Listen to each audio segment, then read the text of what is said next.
Leah has it in her blood to entertain and to perform.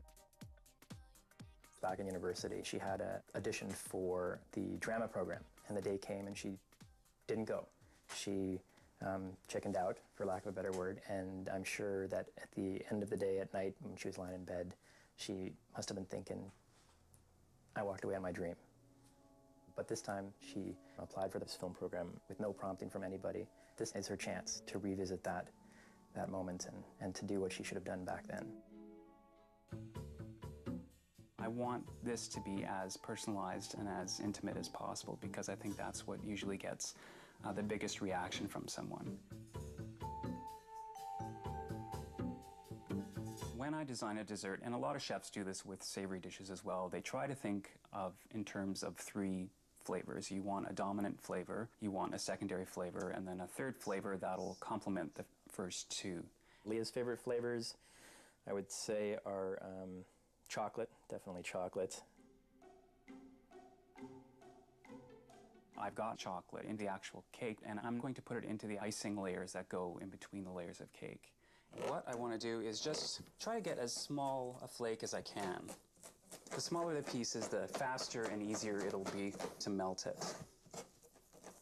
Leah loves eating food. It was kind of spicy, like a cayenne spice. Combining chocolate with spice, I think, will be a really unique and interesting thing. I think it'll really surprise people. These are called chipotle peppers. It's a smoked jalapeno pepper, and it's got a really smoky, spicy flavor to it, and it's not that hot. I'm going to spice things up by making a ganache. Ganache is really the easiest thing in the world to make. It's basically just chocolate and cream, and you can infuse the cream with anything you want. In this case, I'm using chipotle peppers. I'm just going to strain out the peppers. Chocolate ganache is the basis of quite a few desserts. If it's thinned out, it can be used as a chocolate sauce. If it's slightly thicker than this, it's rolled and dipped into cocoa powder as chocolate truffles, or it can be used as I'm using it as an icing.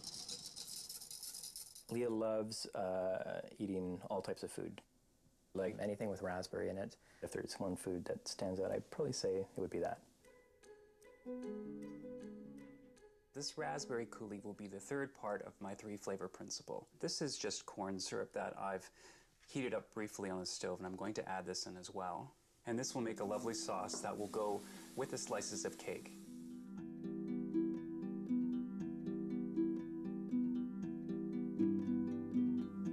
You also want something that'll give a little bit of color to the plate, and a nice pool of raspberry sauce I think will do just that. It'll coordinate really nicely with the red pillars on the front of the cake.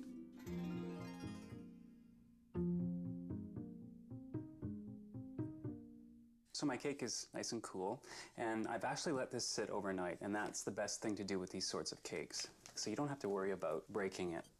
I'll take some of the chocolate ganache that I made earlier, and I'll put a nice splodge. I want this cake to be as level as possible because it's going to be huge. In this case, 10 layers.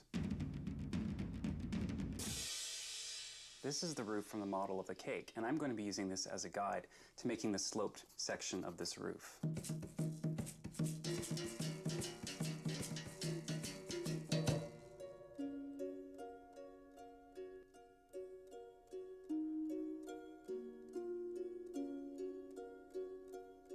This is basically the glue that will be holding down the shingles that will be covering the roof. Now this is only half of the bottom of this cake. I've used the same technique as I did with the roof, and this is what's going to hold this cake up because this cake is heavy.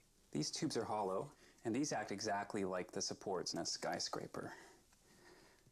And this thing is heavy. Whew. I'd like to have a surprise party. I'd like to invite a few people over that are close to Leah, and I'm sure Blair will make a spectacular dessert.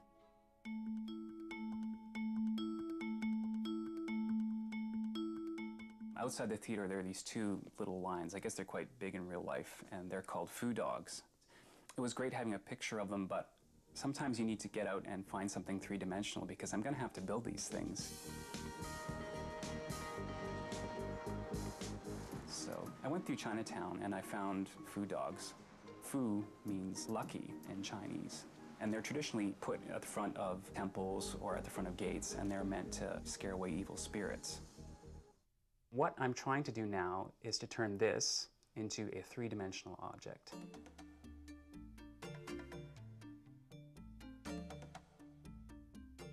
So does this look like a line? These two halves will eventually make one whole. This is the dragon plaque from the theater.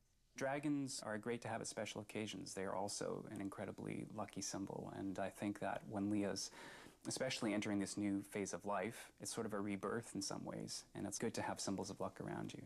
And like all dragons, this one needs a little bit of fire in order to make it happy. So I'm going to put it in the oven for 350 degrees for about 15 minutes.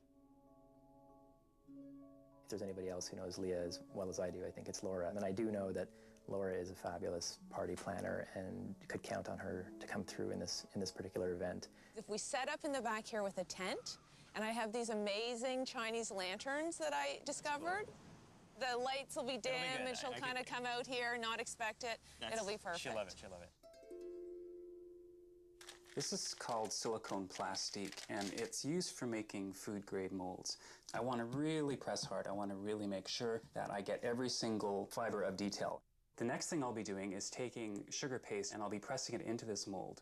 Most people won't want to eat these decorations because they will be really rock hard. They are edible, they are nice and sweet. I remember when I was a little kid, I went to my cousin's wedding, and she had all of these flowers made out of the same stuff, and it was covering the entire cake. And I mean, the adults wouldn't touch this stuff, but we used to steal them off the cake and sit under the tables and snack on them. These are the food dogs that will be guarding Leah's cake. They're made out of a substance called white chocolate plastique, and basically it's just white chocolate and corn syrup that are mixed together. Kids really like this stuff because it looks a lot like Play-Doh.